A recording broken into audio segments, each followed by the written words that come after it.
Saint of the day of June 01 is Saint Justin. Saint Justin, c. 100–165, the first philosopher to be proclaimed a saint, lived his entire youth in a continuous search for truth. He moved from one philosophical school to another until his conversion to Christ, to which he gave witness tirelessly from then on, first with his teaching and then with his martyrdom. Benedict XVI has described him as the most important apologist of the 2nd century, because he distinguished himself as a defender of Christian doctrine against the accusations of the pagans and the Jews, who in different ways opposed it. Justin was born in Flavia Neapolis, present-day Nablus, near ancient Sichem in Samaria. He received a pagan education. His thirst for truth led him to study the philosophy of the Stoics, the Aristotelians, and the Pythagoreans, but he never found what he was looking for, which was the way to God. He thought he had finished his search by delving into Plato's thought, which made him cultivate the idea that he could attain the immediate vision of God. Deluding himself that he could know the Creator solely by his own efforts, he withdrew to an isolated place.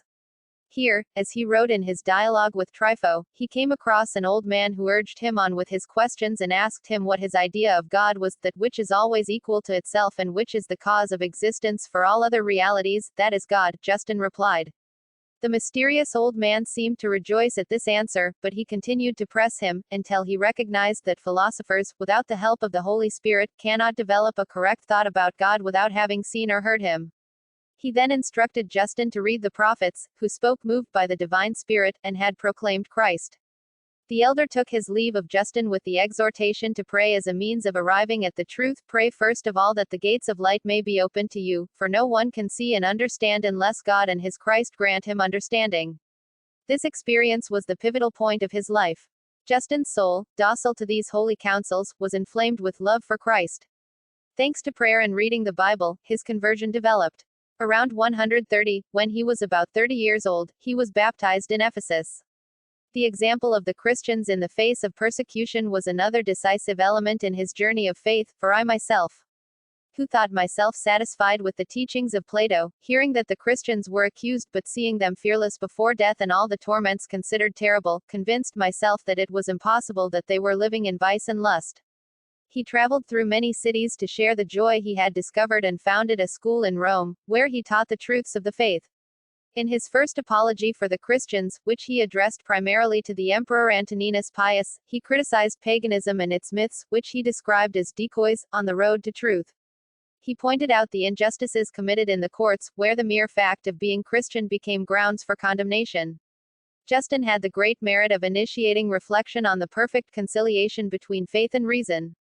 And, as St. John Paul II wrote, he was a pioneer of a positive encounter with philosophical thought, albeit under the banner of cautious discernment, because he maintained his esteem for the seeds of truth in Greek philosophy but saw Christianity as the only sure and fruitful philosophy. His is also the oldest testimony that has come down to us on the course of the Eucharistic celebration.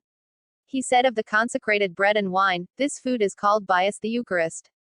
And no one is permitted to partake of it except those who believe that our teachings are true, who have been purified by the washing for the remission of sins and regeneration, and who live as Christ taught." Apologia 1:66, cited in the Catechism of the Catholic Church, 1355.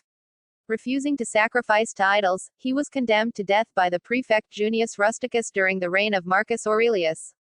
He was beheaded with 6 other disciples, Chariton, Caritas, Avelpistus, Hieres, Pion and Liberian, all of whom were happy to die for faith in the risen Christ. Patron of philosophers.